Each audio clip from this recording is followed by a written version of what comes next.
Hey, what's up, online community? And thanks for stopping by and checking out another segment of Straight No Chaser, where I talk sports and culture for fans, oftentimes with the fans. Now, tonight we're deviating from our normal programming schedule because I got a brother on here I've been trying to connect with for a while, and I've been really wanting to have him on the show. And we were finally able to make it work. So I'm really glad to have this brother on here. I got Chauncey Jones, former Thornton Wildcat, former University of Alabama basketball player, former professional basketball player, and all-around good cat. So Chauncey, welcome to the show. Thank you, man. Thanks for having me. Now, I wanted to have Chauncey on the show because not only is he a local legend here in Chicago, in particular the South Suburbs, but he's got a great story to share of perseverance, basketball, family, and just making sure that, or not making sure, but being able to give back to the community from which he came, and helping get back to younger people. But before we get into it, you know how we do it. You got your glasses, raise them up, grab your favorite libation. We're about to get into a Straight No Chaser. Have been chiming in. So let's talk about. So let's move on. Let's get into some of the stories now. So you're playing professionally around the world, around the country. You're rocking and rolling. And the first time I saw you was down at IIT at the Pro-Am.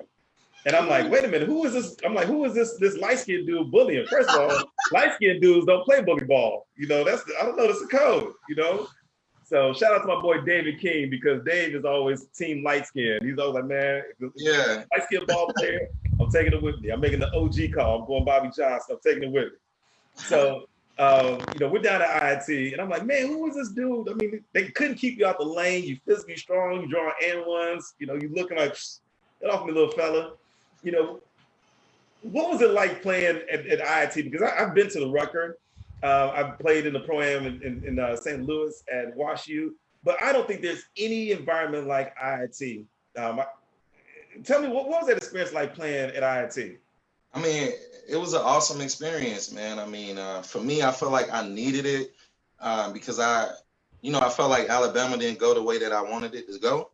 But here was my platform. So IIT was my NBA to me. You playing against Chicago greats, Juwan Howard, Antoine Walker, Sean Marion, all these names. And, it's either put up or shut up. Yeah. In that league, man. I mean, just the energy, man, from all parts of the city, man, coming up, man. And so if you're not a competitor, you don't need to be in that type of environment. Yeah. So it was perfect for me. I was playing for a team, Cole Black, Carl Harris, and his philosophy was simple: put the ball in the basket. It's like, you a scorer, go right at him, man. And so once again, like, to have a coach pushing you and giving you the green light, I was comfortable in that situation. And, I took it to a lot of names, man. And I think that's what made me a household name in Chicago, and I'll never let go of this. They nicknamed me, man. The city of Chicago nicknamed me the Guard Killer. The Guard Killer. Okay. I will never let go of it, man. And how I know I made it, like, so, you had your guy on the mic, in the gym. In the gym, right. I made it, man, when I walked in, and it was like, in the gym, the Guard Killer from Alabama, Chauncey. Yeah, I remember that. All right, I'm here now. Yeah, when you get that in the gym, that's when you hit that level. Yes, sir. Yeah. It's interesting that you say that, because I've talked to other ball players. I've had Paul McPherson on the show, and he talked about, even though he played in the NBA, he talked about IIT being the NBA for him. I've talked to other ball players who said, man, IIT, granted they would never trade the experience of playing in front of the crowds, major stadiums, or earn the paycheck.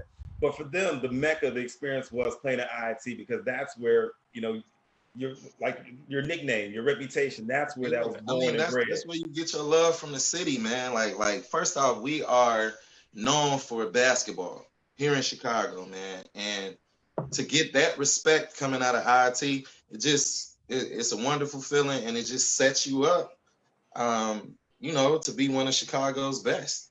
So, since we're talking about IIT, I like for people, if they have an opportunity, to share their stories about a breakout moment or breakout experience.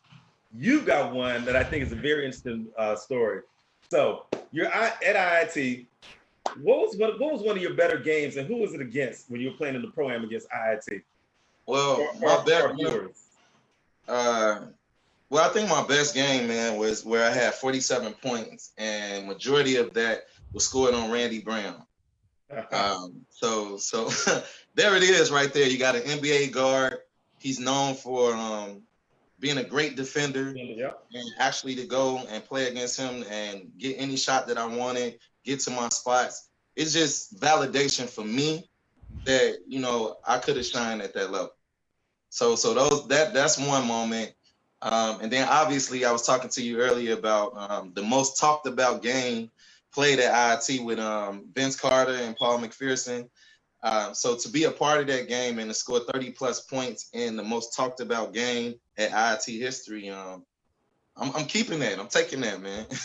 You know what? You know, it's unfortunate because that's a standout game in and of itself. But it speaks to the level of talent and play and competition of people that played in the pro-am at IIT, because, you know, you're scoring 30 plus points in a game, and, you know, that's while it was a feat, it wasn't the main story, but it was still a story within the story. So to be able to say, hey, you were part of that experience, and you weren't just out there watching, you know, you were going out and getting your money and putting in work too. Man, that's a testament to your game. It is, man, and it's something that nobody can ever take away from me. I'm gonna cherish those moments. But you know, I was prepared. I was ready to play. I was ready to compete, and I'm just glad that I had the opportunity to do so.